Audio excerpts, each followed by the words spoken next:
At the height of America's industrial boom, a new glow appeared, a light that promised health, beauty, and progress.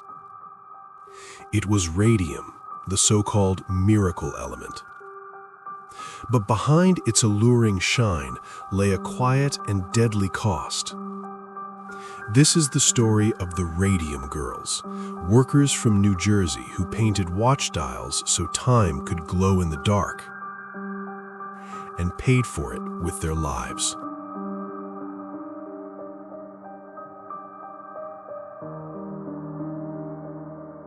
In the 1910s and 1920s, radium was promoted everywhere.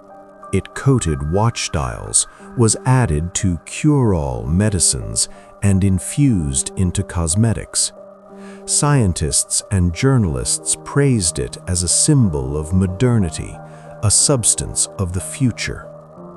Factories emerged to produce glowing instruments for the military, railroads, and household clocks. During World War I, demand surged. Thousands of young women were hired. Their task was simple: carefully apply glowing paint to tiny numbers so they would shine in the dark. At the United States Radium Corporation in New Jersey, work was relentless. Women sat in rows, trays of miniature watch dials in front of them. The job required precision. Apply the radium paint, wait, repeat.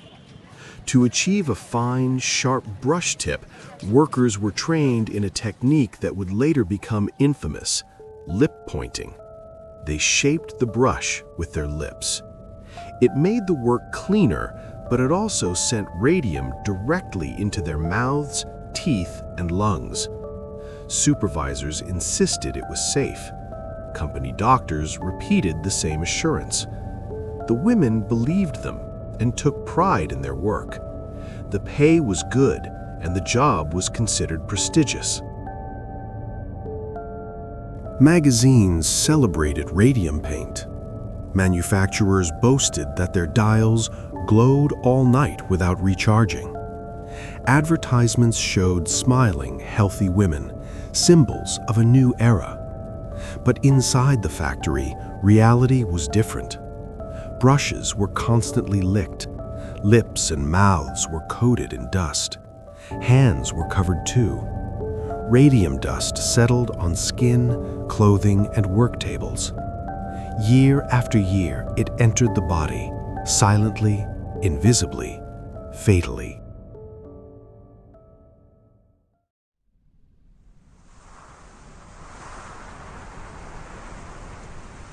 The first symptoms were strange: jaw pain, teeth that simply crumbled, chronic fatigue, sudden fractures.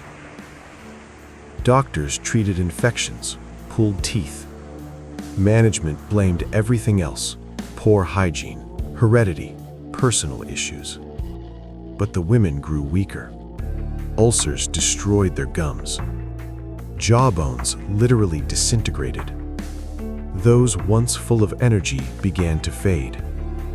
At first, the cases seemed isolated. Then there were dozens, all connected to the same factory, the same job. Yet the company denied the obvious for years. The science of radioactivity was still young, and corporate claims sounded convincing. Meanwhile, the workers' health continued to collapse.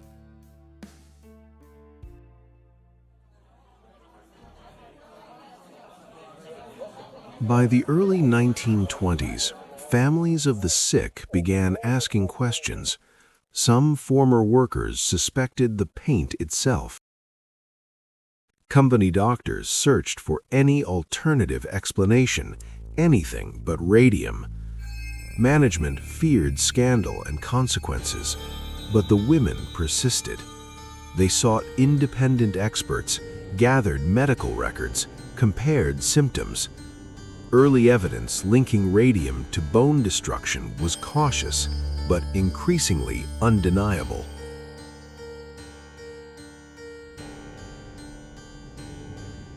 Thus began a legal battle that would later reshape the history of workplace safety.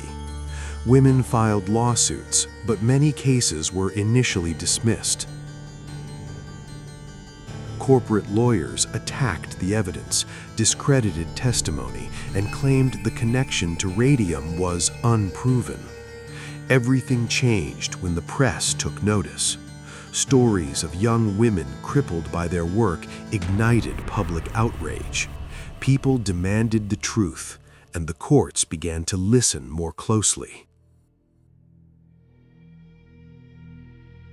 The turning point came with the use of X-ray technology. Scientists imaged the jaws of affected women and saw destruction that could not be explained otherwise. Biological samples glowed under instruments. Radium was accumulating in the bones. This ghostly inner light became undeniable proof, terrifying and irrefutable. Denial was no longer possible. Radiation left its mark, and every doctor and every juror could see it. Under pressure from courts and public opinion, companies began paying compensation. Factories changed working conditions, introduced protective equipment, and limited exposure to radioactive materials. The story of the Radium Girls led to new laws, safety standards, and compensation systems. But many victims did not live to see justice. Some never received full compensation. Their names became symbols of tragedy.